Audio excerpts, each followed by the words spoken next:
नमस्कार, आपण पाहत आहात युवा प्रारंभ न्यूज चॅनल महाराष्ट्र राज्य. कडेगाव शहरातून सध्या एक अत्यंत धक्कादायक आणि संतापजनक बातमी समोर येत आहे.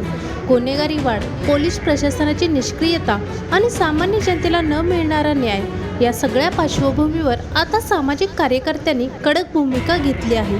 कडेगाव पोलीस स्टेशनचे अधिकारी यांच्या निलंबनाची मागणी करत काही कार्यकर्ते आमरण उपोषणाला बसले आहेत आणि त्यांनी आत्मदहनाचा इशारा दिला आहे. गुन्हेगारांना पाठीशी आणि निष्पापांवर अन्याय ही गंभीर बाब प्रशासनासाठी आव्हान ठरली आहे. या आंदोलनाचा प्रशासन काय निर्णय घेत आहे, जनतेचा रोष कधी शमणार, या सर्व घडामोडींवर आपलं काय मत आहे कमेंट करून नक्की सांगा. अशाच महत्त्वाच्या बातम्यांसाठी पाहत रहा युवा प्रारंभ न्यूज चॅनल महाराष्ट्र राज्य. धन्यवाद. आणि आत्मदहनाचा निर्णय का घेतलाय? पोलिसांनी आणि दरोडेखोरांनी संगनमत करून माझ्या शेतातील पीक चोरून नेलं, त्याची नासाडी केली, माझे सुमारे 30 लाख रुपयाचे नुकसान केले, माझे अतोनात नुकसान केले. माझ्या शेतामध्ये 3 वेळा दरोडा पडला, त्याची मारहाण झाली. त्यावेळी मला, माझ्या बहिणीला तसेच आमच्या कामगारांना त्याची तक्रार सुद्धा पोलिसांनी घेतलेली नाही. त्यामुळे मी त्या पोलीस प्रशासनाविरुद्ध मला न्याय मिळवण्यासाठी आमरण उपोषणाचा मार्ग पत्करलाय. पोलीस स्टेशन मध्ये तुमची तक्रार नोंदवून घेतली जात नाही असं तुम्ही म्हणता, याचे ठोस पुरावा आहेत का तुमचे? हो आहेत. माझ्या शेतातून 3 वेळा गहू पीक दरोडा घालून मला मारहाण करून घेऊन गेलेले आहेत. त्या संबंधित सर्व घटनेचे माझ्याकडे व्हिडिओ पुरावे आहेत, तसेच फोटो देखील आहेत. संग्राम शेवाळीवर त्यांच्यावर नेमके कोणते कोणते तुम्ही आरोप करता? संग्राम शेवाळेंनी ज्यावेळी पहिला दरोडा झाला त्यावेळी त्यांनी तक्रार घेण्यास नकार दिला. त्यांनी मला सांगितलं, तक्रार घेणार नाही, तुला कुठे जायचंय वर तिथं जा असे सांगितले. त्याचे माझ्याकडे पुरावे आहेत. तसेच त्यांनी पहिली चोरी पाठीशी गाठली, त्यामुळे पुन्हा दुसरा दरोडा पडला, त्यांनी तोही पाठीशी गाठला, त्यावेळी तक्रार घेतली नाही, त्यामुळे पुन्हा 3रा दरोडा पडला. त्यावेळी संपूर्ण माझे पिकाचे नुकसान झालेले आहे आणि माझ्या घरच्यांना शिवीगाळ, मारहाण, तसेच कामगारांना शिवीगाळ, मारहाण यासारख्या घटना घडलेल्या आहेत. या सर्व प्रकाराला संग्राम शेवाळे हे एकमेव जबाबदार आहेत. यांनी पहिल्यांदाच जर चोरांना तक्रार घेतली असती, त्यांचा नोंद करून घेतला असता तर आज माझ्यावरती ही वेळ आली नसती. तुम्हाला पुढच्या व्यक्तीकडून धमकी किंवा काय असं काय येत आहे का? हो, संग्राम शेवाळे यांच्याकडून मी उपोषण मागे घेण्यासाठी तसेच त्या गुंडांच्याकडून दबाव येत आहे. मला सेटलमेंटसाठी फोन येत आहेत. तसेच माझ्या वडिलांच्या वरती संग्राम शेवाळे यांनी मी उपोषण मागे घ्यावे म्हणून हद्दपारीचा प्रस्ताव केलेला आहे. तसेच अॅट्रॉसिटी यासारखे गुन्हे दाखल करण्याचे प्रयत्न चालले. तसे निरनिराळ्या प्रकारे आमचे खच्चीकरण करण्याचे, शेतजमिनीत न जाऊन देण्यासाठी ती सरकार जमा करण्याचे असे वेगवेगळे त्यांच्याकडून धमक्या दिलेल्या जात आहेत.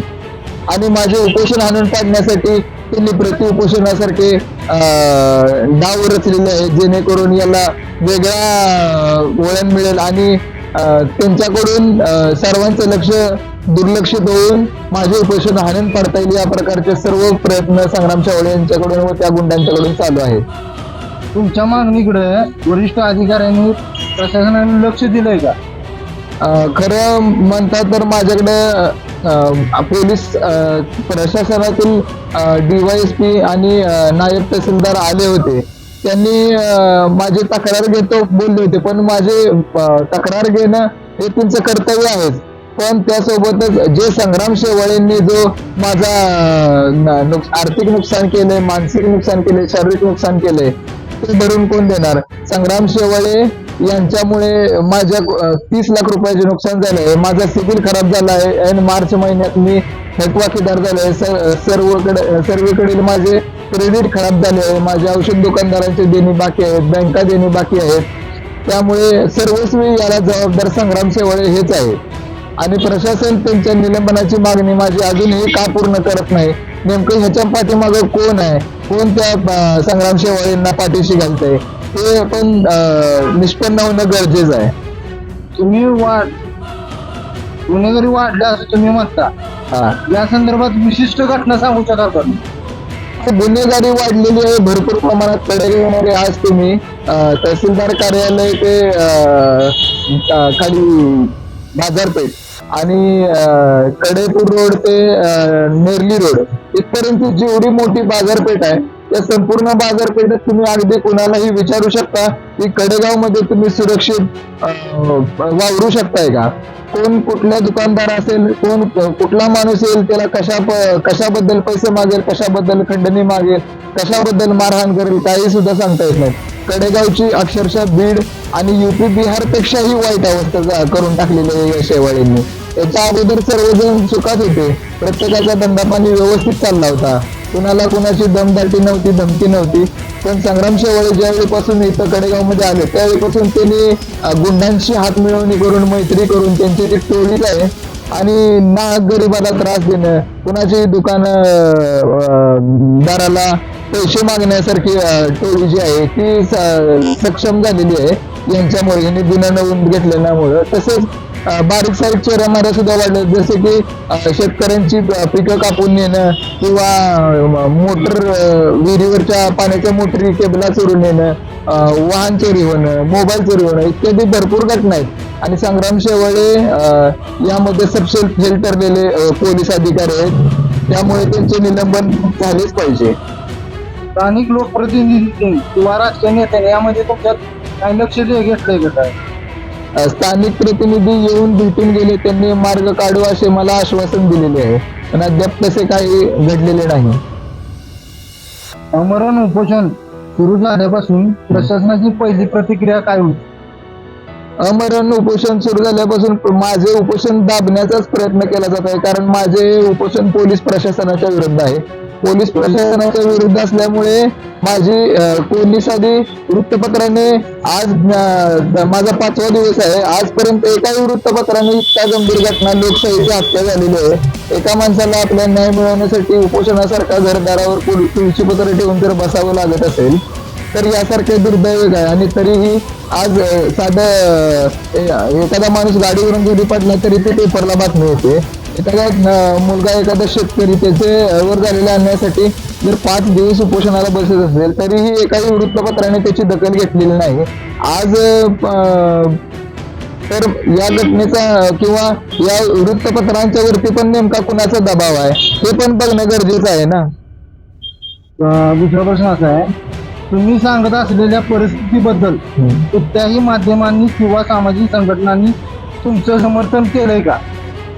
हो, मी सांगितलेल्या ज्या घटना आहेत त्या सर्व माझ्याकडे कागदोपत्री किंवा व्हिडिओ स्वरूपात किंवा जे जनसामान्य जी जनता आहे त्या सर्वांच्या डोळ्यात एकच सर्व घडलेल्या घटना आहेत.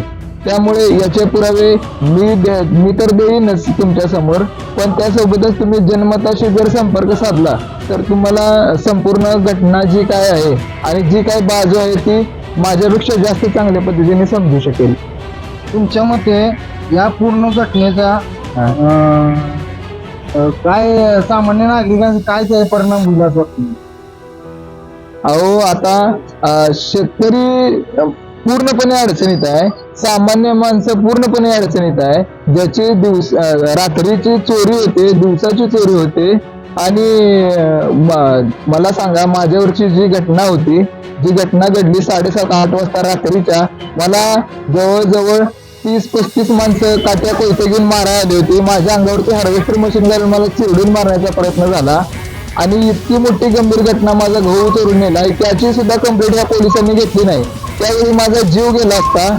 इतकी मोठी त्यांची गुन्हा पचला. त्यानंतर दुसराही तसाच, तिसराही तसाच, प्रत्येक वेळी मारहाणचे वगैरे सगळे फोटो व्हिडिओ जीवानीशी मी गेलो असतात तरी आहे असताना व्हिडिओ शूटिंग, तरी पण त्यांनी माझा गुन्हा दाखल केलेला नाही.